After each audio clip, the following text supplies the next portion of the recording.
यह कहानी एक युवक अर्जुन की है जो एक बड़े शहर में रहता था।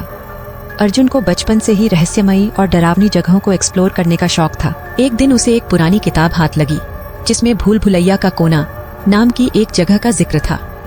किताब में लिखा था कि यह एक प्राचीन और शापित भूल भुलैया है जहाँ से आज तक कोई भी वापस नहीं लौटा। भूल भुलैया एक घने जंगल के बीच में स्थित थी जिसे असुर वन के नाम से जाना जाता था।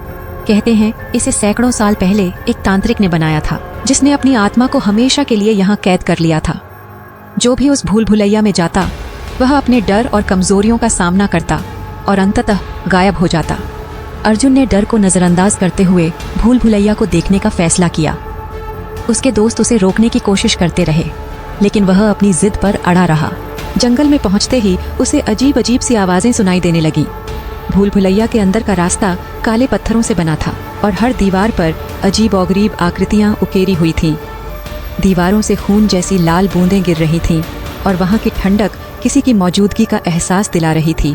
अर्जुन ने जैसे ही भूल भुलैया के अंदर कदम रखा उसे लगा कि कोई उसे देख रहा है। अचानक दीवारों पर उसकी परछाई हिलने लगी मानो वह जिंदा हो। उसे अपनी माँ की आवाज सुनाई दी जो उसे पुकार रही थी। धीरे धीरे अर्जुन का डर बढ़ता गया। अचानक एक दरवाजा अपने आप खुला और उसने अंदर झांका। वहां उसने अपने दोस्तों को खड़ा देखा लेकिन उनकी आंखें बिल्कुल काली थीं और उनकी आवाजें गूंजती हुई लग रही थीं।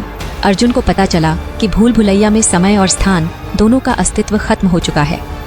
वह जितना भागने की कोशिश करता उतना ही वापस उसी जगह पहुंच जाता। अंततः उसे अपनी गलती का एहसास हुआ लेकिन तब तक बहुत देर हो चुकी थी। आज भी अर्जुन के परिवार को उसकी आवाजें सुनाई देती हैं जो मदद की गुहार लगा रही हैं। कभी कभी हमारे डर और जिज्ञासा हमें ऐसी जगह ले जाते हैं जहां से वापसी नामुमकिन होती है। अगर आपको ये कहानी पसंद आई हो तो लाइक और सब्सक्राइब जरूर करें।